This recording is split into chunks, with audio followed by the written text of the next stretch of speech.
देश की राजधानी दिल्ली में इस वक्त लॉरेंस गेल कंपनी और बम्बिया गैंग में वर्चस्व की जंग छिड़ी हुई है। कौन कितने बड़े अपराध को अंजाम दे सकता है, ये दिखाने के लिए दोनों गैंग किसी भी हद तक जाने को तैयार है, चाहे इसके लिए कितना भी खून क्यों न बहाना पड़े। हालांकि गेल कंपनी और बम्बिया गैंग पर शिकंजा कसने के लिए पुलिस भी कोई कोर कसर नहीं छोड़ रही है। याद है मैच 82 और 54 बॉल्स, कोच से 53 बॉल्स। अच्छा 53 था। लीजिए छोले भटूरे ऑर्डर करें।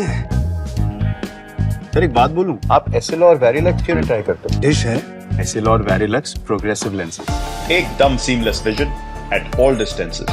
for instant sharp focus from near to far. Switch to SL or Verilux lenses, #1 progressive lens brand worldwide. Mumbai में बाबा सिद्दीकी की हत्या के बाद लॉरेंस के गुर्गे पूरे देश में पकड़े जा रहे हैं, और अगर बात बम्बिया गैंग की करें तो दिल्ली पुलिस उसके 100 से ज्यादा शूटर्स की सरगर्मी से तलाश कर रही है। पुलिस का एक्शन इसलिए भी तेज हुआ है क्योंकि दोनों गैंग की दुश्मनी में अब तक न जाने कितने लोगों की हत्याएं हो चुकी हैं।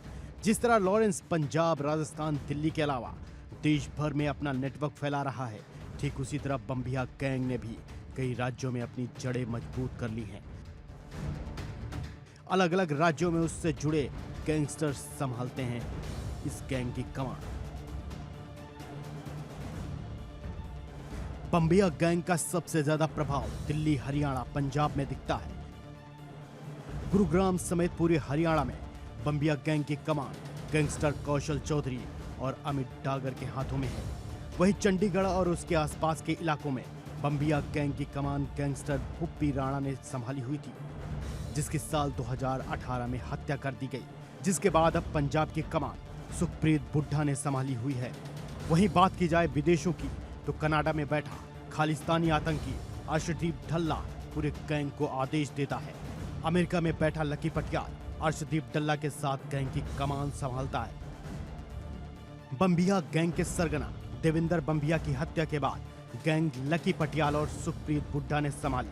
बताया जाता है कि देवेंद्र बम्बिया को शक हो गया था कि उसकी हत्या होने वाली है, जिसके बाद वो छिपने के लिए इधर उधर भाग रहा था। उस वक्त गुरुग्राम के दो बड़े गैंगस्टर कौशल चौधरी और अमित डागर ने बम्बिया को छिपाकर उसकी मदद की थी। बस यही वो वजह थी जिसने कौशल चौधरी और अमित डागर गैंग की बम्बिया गैंग के साथ दोस्ती की नींव डाली थी।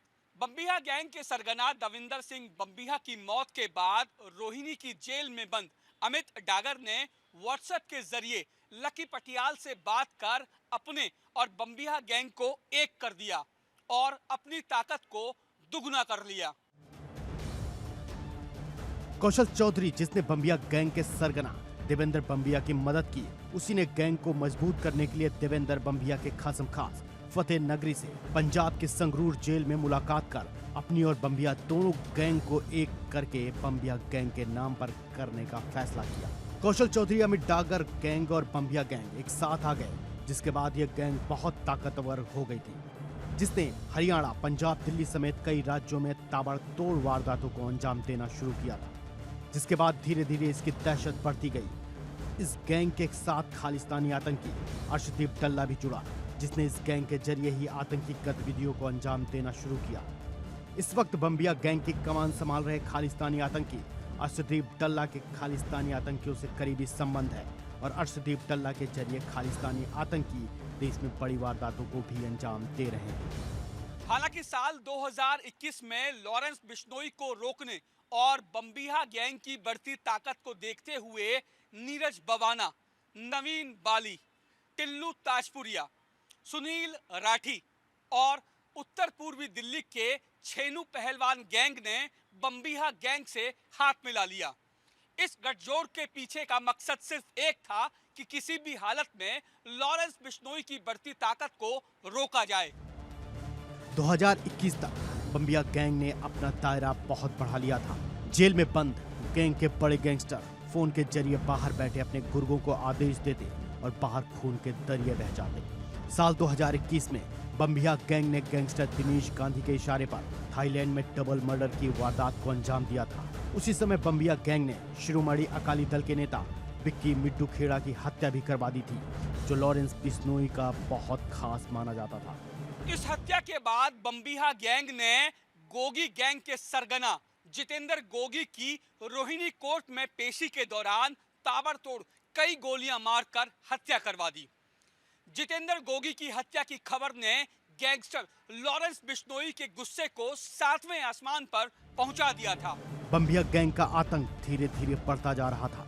एक के बाद एक कई वारदातों को अंजाम दिया जा रहा था, जिससे बम्बिया गैंग और एल कंपनी में वर्चस्व की लड़ाई शुरू हुई और खून की नदियां बहने लगी। मई 2022 में बम्बिया गैंग ने कबड्डी खिलाड़ी संदीप अंबिया की बेरहमी से हत्या करवा दी, जिसका बदला लेते हुए साल 2022 में ही लॉरेंस बिश्नोई ने पंजाबी गायक सिद्धू मूसेवाला की गोलियों से भूनकर हत्या करवाई। सिद्धू मूसेवाला की हत्या के 4 महीने बाद बम्बिया गैंग ने राजस्थान में संदीप बिश्नोई की हत्या कर दी।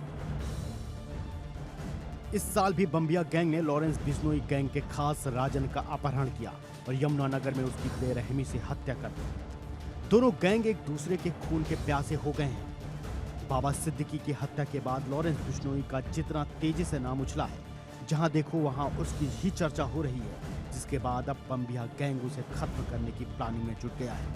तो एल कंपनी भी बम्बिया गैंग के हर गैंगस्टर को मारना चाहता है। दोनों गैंग की गैंगवार कभी भी खतरनाक रूप ले सकती है, ये बात जांच एजेंसियों को भी पता है, इसीलिए वो दोनों गैंग पर शिकंजा कस रही हैं।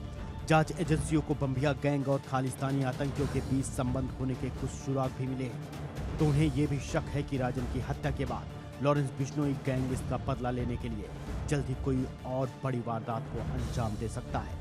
इसलिए दोनों गैंग पर नकेल कसी जा रही है। ताबड़तोड़ छापेमारी कर दोनों गैंग के गुर्गों की धरपकड़ की जा रही है। Bureau report, India daily.